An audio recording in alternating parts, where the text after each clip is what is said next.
talking with Jim Renacci, and we're reflecting on his career in business that led him to Congress, and it was definitely something that's very laid out in the book, and I really wanted him to tell you that story.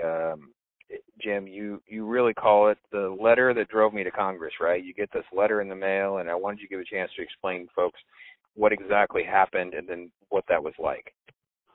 Well, sure. I was a turnaround person. I was going into businesses in many cases that were troubled, turning them around, and that's what happened with this Harley Chevy dealership. I actually did it with Harley dealerships too, but my Chevy dealership, General Motors actually reached out to me, wanted me to take over this business. I did.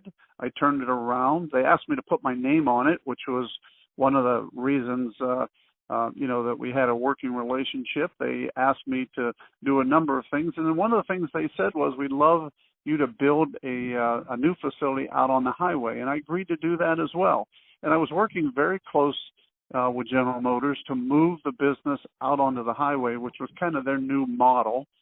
And then all of a sudden, back in 2009, General Motors was taken over by the federal government. Now, even at that point in time, General Motors told me I had nothing to worry about. I was one of their better dealers. I was working very closely with them, and they knew that I was going to be building a brand new location out on the highway. But lo and behold, the federal government took over General Motors in a bankruptcy. They told me I still had nothing to worry about, but one day in June of 2009, the federal government at that time, who controlled General Motors, basically General Motors sent out a letter to every dealer in the country. You were either going to be part of General Motors in the future or you were not going to be part of General Motors in the future. I had assumed, based on all my discussions with General Motors, that I would be part of the General Motors family going forward until I opened up the letter. And the letter was really shocking because it basically said you are no longer going to be part of the General Motors family going forward. And it was like being kicked in the stomach because I had now realized that the federal government had taken over General Motors and had started controlling the decisions that General Motors was making. And that was a real surprise to me and really was the reason that I ended up saying the federal government is doing more than it really should be doing. It shouldn't be getting involved in business. I contacted my congressman thinking he could help.